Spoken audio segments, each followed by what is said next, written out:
Welcome to our 13th Quadcom hearing. As our year-ender, we shall resume our probe on the illegal drug trade and the extrajudicial killings that took place during the war on drugs of the past administration.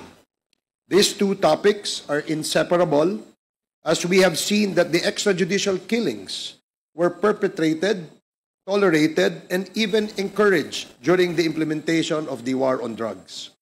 It was only recently that we have discovered the correlation between the two.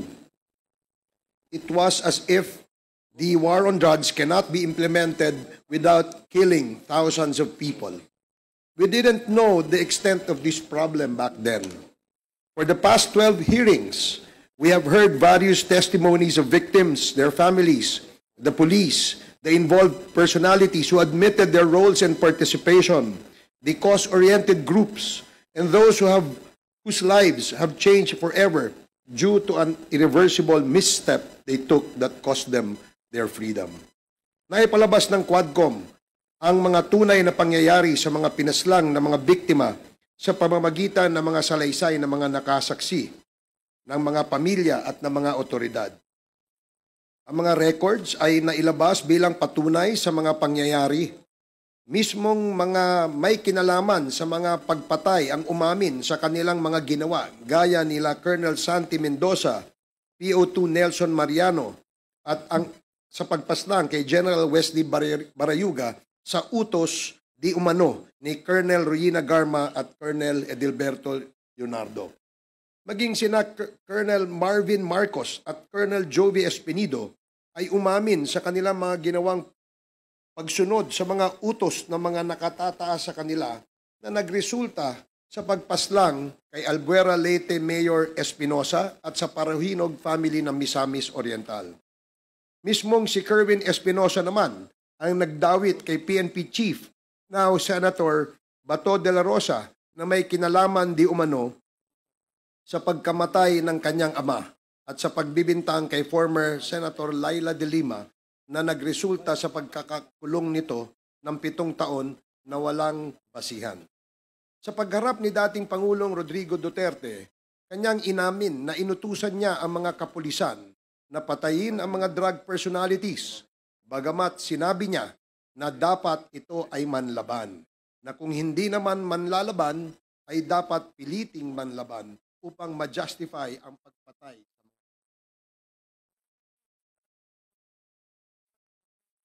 Garma na siya ay inutusang mag-organisa ng mga operatiba upang ipatupad ang war on drugs sa buong Pilipinas gamit ang Davao Model. Inako din ng dating Pangulo ang responsibilidad at pananagutan sa mga nangyaring patayan na isinagawa ng mga kapulisan. Inamin din ng dating Pangulo ang katotohanan sa mga bank accounts na naglalaman ng malalaking halaga, bagamat sa una ay pumayag siyang pumirma ng waiver, ito naman ay kanyang binawi sa huli. Sa pagtestigo nila Colonel Garma at Colonel Leonardo at ng iba pang mga testigo ay napagtibay ang tinaguriang reward system, kung saan ang makakapatay ng mga drug personalities na nasa drug list ay bibigyan ng pabuya o reward mula sa halagang 20,000 pesos hanggang sa 2 milyong piso. Ito ay napatunayan din ni Tata Tan at Andy Magdadaro, mga preso sa Davao Penal Colony na noong 2016 ay inutusan di umano ni Colonel Garma at ni PO2 Art Narsolis na patayin ang 3 Chinong drug convicts sa loob ng selda. Pagkatapos nilang mapatay ang mga Chinong ito, ay binigyan sila ng tagi-1 milyon ni Mr. Art Narsolis. Bukod sa kanila, inamin din ni Davao Penal Colony Jail Warden, Colonel Padilla, na siya ay kinausap din ni Colonel Garma at Colonel Leonardo at binilinan na hayaang mangyari ang planong pagpatay sa 3 Chino. Inamin ni Colonel Padilla na siya ay kinausap sa telepono ni dating Pangulong Duterte ilang minuto matapos ang pagpatay at nag-congratulate ito sa kanya. Bagay naman na itinanggi ng ating dating Pangulong Duterte. Maraming mga magulang, kapatid at anak na mga naging biktima ang nagpahayag ng kanilang naranasan at nasaksihan sa pagpatay sa kanilang mga mahal sa buhay. Ang iba ay walang kinalaman sa droga at ang iba ay mga batang inosente na nadamay lamang sa tila bagang walang batas na patayan sa kalsada.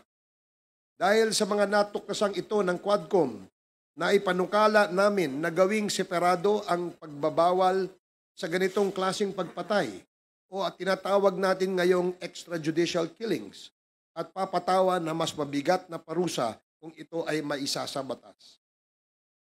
Sa usapin naman ng illegal na droga, narinig natin ang panig ng dalawang testigo na nawalan ng kalayaan sapagkat sila ay nagkamali sa kanilang desisyon alang-alang sa negosyo at pagkakakitaan. Si Jimmy Guban na dating kawani ng Bureau of Customs na nasintensyahan ng pagkakabilanggo ng 40 taon sa kadahilanang nakadiskubre siya ng malaking bulto ng droga na nagkakahalaga ng 6.4 billion pesos sa isang shipment sa Bureau of Customs at ito ay ibinintang niya kay Congressman Pulong Duterte, Attorney Mans Carpio at Mr. Michael Yang na dating ginawang Presidential Economic Advisor ni Pangulong Duterte. Ayon kay Guban, ang tatlong personalidad na ito ang nagpaparating ng iligal na droga sa customs. Nimbitahan natin ang mga taong ito, subalit hanggang ngayon ay hindi pa din sila nagbibigay ng kanilang pahayag. Bagkus ay nagpadala ng sulat sa komite at nagpaliwanag na sila ay walang kinalaman sa mga usaping ito.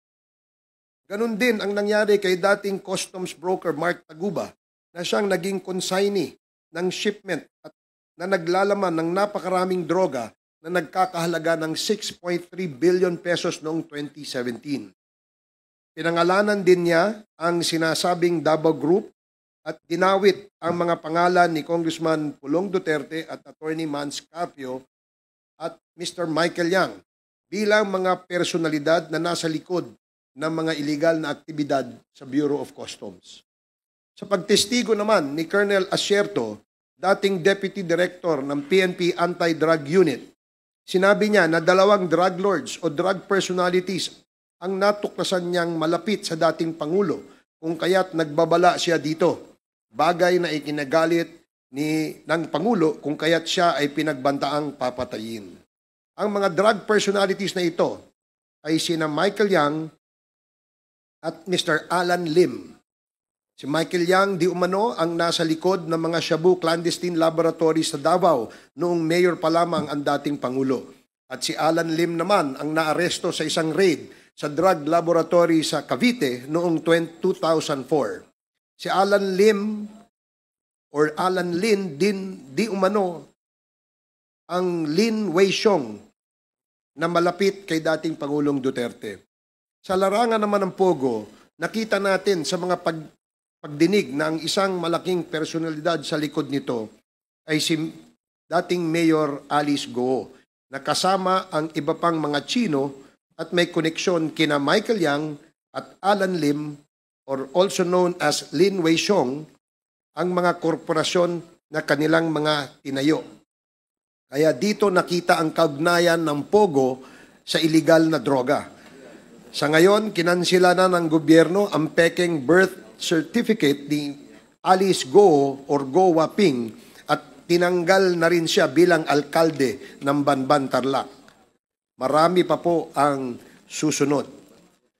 Ang Pogo sa Banban, Tarlac ni Alice Go at ang Porac, Pampanga Pogo na Lucky South kung saan naugnay si Cassandra Leong at si Attorney Harry Roque ay nakitang may mga malapit na kaugnayan. Si Attorney Harry Roque ang nagsilbing abogado ng Lucky South at iyan ay napatunayan sa kanyang pakikipagpulong kay PAGCOR Chairman Al Tenco na kasama si Cassandra Ong at ilang beses na nag-follow up sa PAGCOR upang makuha ang lisensya ng Lucky South Pogo. Maliwanag ang lahat ng ito sa records ng Quad Committee. Si Attorney Harry Roque din ay nakitaan ng paglago ng kanyang ari-arian na mula lamang sa deklarasyong 125,000 noong 2016, ito ay lumobo sa 125 million pesos noong 2018. Bagamat maraming dahilan si Attorney Harry Roque, hindi niya isinumite ang mga dokumentong sinasabi niya magpapatunay dito. At sa halip ay nagtago siya at inatake ang Quadcom at kinestyon ang jurisdiction nito. Bukod sa pagtatago, siya ay tumakas patungong ibang bansa. Marami pa siyang kailangan ipaliwanag sa bayan. Sa mga nakitaan namin ng mga peking birth certificates, kami ay agad na naghain ng panukala upang bigyan ng kapangyarihan ang mga ahensya ng gobyerno na magkansela ng mga fictitious at late registered birth certificates ng mga kaduda-dudang mga dayuhan na hindi na kailangan pang dumaan sa korte.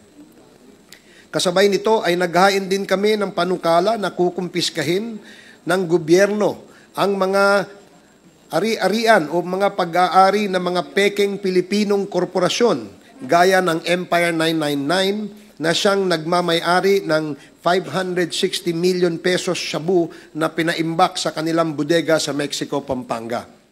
Sa ngayon, kansilado na din ang rehistro ng korporasyon sa Securities and Exchange Commission at ang mga incorporators nito na kinabibilangan ni Mr. Willie Ong at Mr. A.D. Tai Yang na parehong Chino na nagpanggap na Pilipino ay nahaharap sa mga kaso kabilang na ang drug trafficking at money laundering. Marami pa pong korporasyon ang nanganganib na makansila ang lisensya at rehistro sa parehong modus at kaugnayan kina Michael Yang, A.D. Yang, Lin Wei Xiong, or Mr. Alan Lim. Bunsod na mga ito, isa pang panukala ang ngayon ay dinidinig ng kapulungang ito, ang total ban sa lahat ng klase ng pogo. Napakarami na pong nakita at nadiskubre ang Quadcom.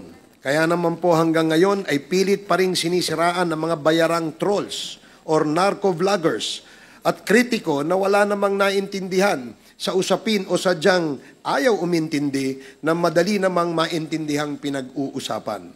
Marami pa pong lalabas na katotohanan. Tumutok lamang po kayo. Wala pong sinisino o sisinuhin ang Quadcom. There will be no sacred cows. We will leave no stone unturned in search of the truth, justice, and accountability. Numerous bills have been filed and will be filed in the days to come to address the loopholes we discovered and the lapses that we need to fill. Dahil sa inyong kooperasyon, suporta, paniniwala at pagtitiwala, ang Quadcom ay matagumpay na humaharap sa lahat ng pagsubok upang mabatid ang katotohanan at mabigyan ng katarungan at kasagutan ang ating mga hinaing tungo sa tunay na kapayapaan. Nagpapasalamat kaming muli sa inyong pagtangkilik at pagtitiwala. Maraming salamat po.